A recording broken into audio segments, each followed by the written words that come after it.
പ്രത്യേക ടേസ്റ്റിൽ പുട്ട് തയ്യാറാക്കാം. 1 കപ്പ് പുട്ടുപൊടി,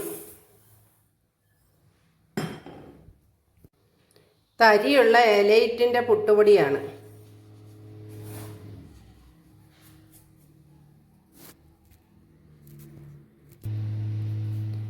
ആവശ്യത്തിന് ഉപ്പ്. തേങ്ങാപ്പാലിലാണ് നനയ്ക്കുന്നത്.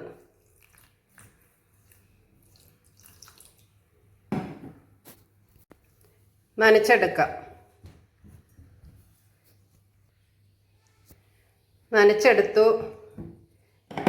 തേങ്ങ ഇട്ട് കൊടുക്കാം. തേങ്ങ ഇട്ട് യോജിപ്പിച്ചു. 1/4 സ്പൂൺ നെയ്യ് ഇട്ട് തിരുമാം. പുട്ടുകുറ്റിയിൽ ചില്ലിട്ടു. 1 സ്പൂൺ തേങ്ങ ഇട്ടു.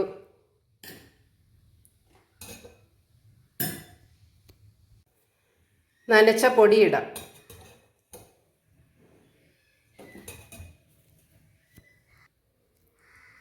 വീണ്ടും തേങ്ങ ഇട്ടു. വീണ്ടും പൊടി ഇട്ടു. വീണ്ടും തേങ്ങ ഇട്ട് കൊടുക്കാം. പ്രഷർ കുക്കറിൽ വെള്ളം വെച്ചു. അടുപ്പത്ത് കുക്കറിൽ ആവി വന്നു. പുട്ടുകുറ്റി വെക്കാം.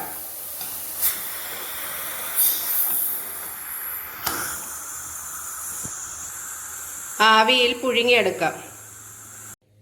ചെറുപയർ വെള്ളവും ഉപ്പും ചേർത്ത് കുക്ക് ചെയ്തത്. 1 സ്പൂൺ തേങ്ങ ചേർത്ത് തിരുമിയെടുക്കാം. ടേസ്റ്റിയായ പുട്ട് റെഡി. വീഡിയോ ഇഷ്ടമായ ലൈക്ക്, സബ്സ്ക്രൈബ് ചെയ്യാൻ മറക്കല്ലേ.